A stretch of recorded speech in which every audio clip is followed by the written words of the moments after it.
जिसे एकादशी व्रत रहना हो उसका नियम है कि दशमी के दिन कांसे के पात्र का त्याग करे।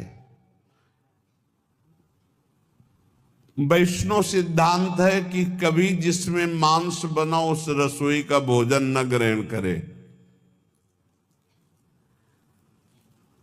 मसूर की दाल, चना की दाल, कोदो और कोई भी शाक, शहद, दूसरों का अन्न, दोबारा भोजन और मैथुन, ये कहीं नहीं आया या कुटू का वो कचौड़ी पकौड़ी और सिंघाड़ा का हलवा और सावा, ये दुनिया के खीर और सब। ये एकादशी के दिन किसी भी तरह की गेम आदि क्रीड़ा ना खेले। जैसे अब आज व्रत है तो बैठे हैं अपना मोबाइल में गेम खेल रहे हैं, ऐसा कोई भी क्रीड़ा नहीं, द्यूत क्रीड़ा, किसी भी तरह का गेम, ये सब खेल नहीं। एकादशी के दिन उपासक को चाहिए कि वो किसी भी तरह की क्रीड़ा, मनोरंजन बिल्कुल नहीं। चनिद्राम, नींद नहीं लेनी उसको, न दिन में न रात में, एकादशी व्रत। और प्रायः पुराने महापुरुषों ने ऐसा किया है। रामदास जी डाकोर के रात में जाते थे, रणछोड़ भगवान के यहाँ कीर्तन करते थे जाकर, तभी तो भगवान उनके कीर्तन पर, उनकी भक्ति पर रीझ कर गाड़ी में बैठकर उनके साथ आए थे। पूरी रात जग कर कीर्तन करना, और दिन में तो सोना ही निषेध है, पान खाना निषेध है। एकादशी को बिल्कुल नहीं, जो व्रत रह रहे हैं। और दंत धावनम, वृक्ष से तोड़कर जो दतून की जाती, एकादशी के दिन नहीं। परापवादम, दूसरे की निंदा करना, चर्चा करना नहीं, अर्थात अधिकतर मौन व्रत धारण करे एकादशी के दिन। पैशून्यम, चुगली करना। स्तेयम, कोई चोरी करना। हिंसाम, वाणी से, शरीर से, मन से किसी को दुख पहुंचाना। रतिम, अर्थात भोग करना, मैथुन करना। कोपम, किसी के ऊपर गुस्सा करना। अनत वाक्यम, झूठ बोलना।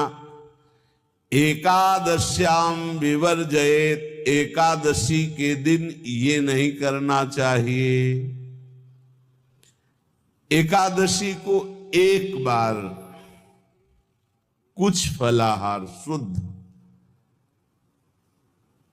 अगर आपके पास कोई व्यवस्था नहीं तो थोड़ा दूध है, जल है, ऐसे आप लेकर, या थोड़ा सा फल ले लिया, थोड़ा सा फल लेकर के प्राण पोषण, एक दिन में मर नहीं जाओगे।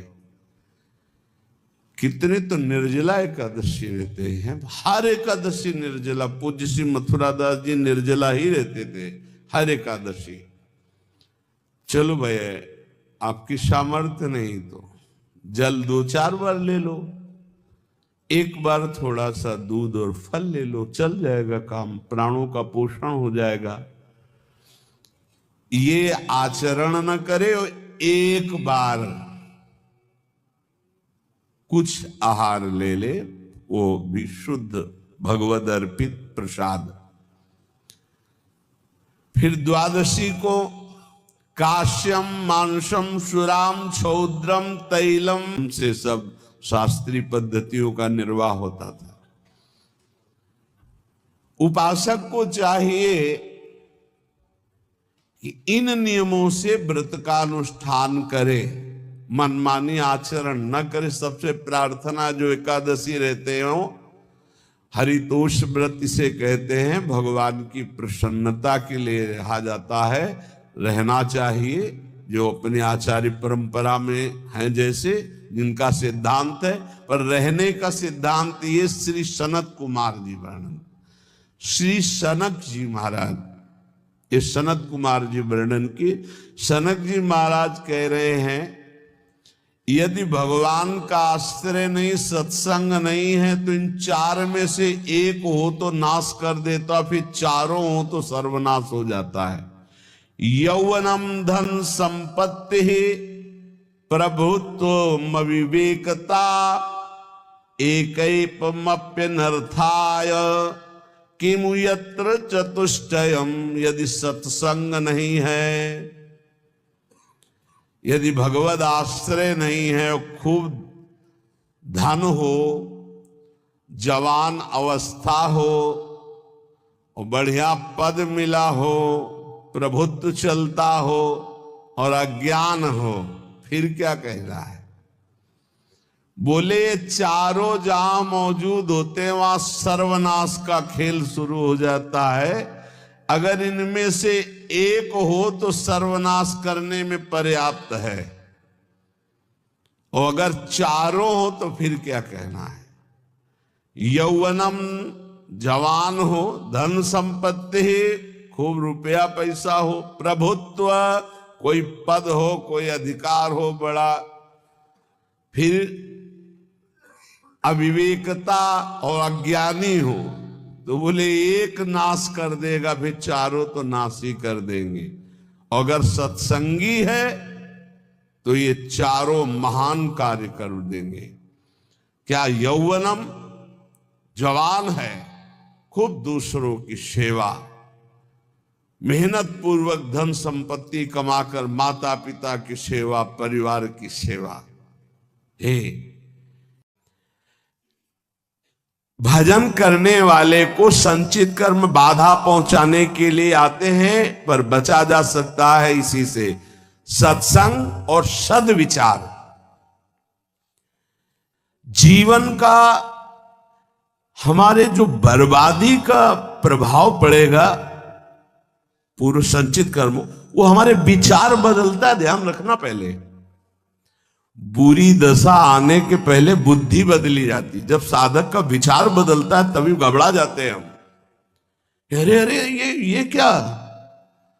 पर वो आक्रमण विचार में करता है, कर्म पहले विचार को बदलता है। यहां कह रहे सत्संग और सद्विचार, तुम्हारे अंदर असद विचार आने ना पावे। हे, कौन से मन से तुमने हां कहा, कौन से मन से तुमने भगवत मार्ग में उत्साह बनाया, कौन से मन से तुमने संसार से वैराग लिया। अब उस मन को क्यों भूल गए? दूसरा मन कैसे आ गया? मतलब पूर्व संचित पाप कर्म तुम्हें गिरा रहा है और तुम गिर रहे हो जानबूझ करके, पर हाथ नहीं पकड़ोगे तो गिर जाओगे। हाथ पकड़ाने का मतलब कि मेरे मन में तो आ रहा है कि मैं ऐसा कर लूं, पर आपकी क्या आज्ञा है। बिल्कुल अवसर नहीं देता साधक, आपकी क्या इच्छा है, अवसर नहीं देता। सीधे बात, मैं ये नहीं करूंगा, मैं ये ऐसे, मैं अब हंसी आती है। अय पुरुष संचित कर्म, तू मेरे से बलवान निकल गया।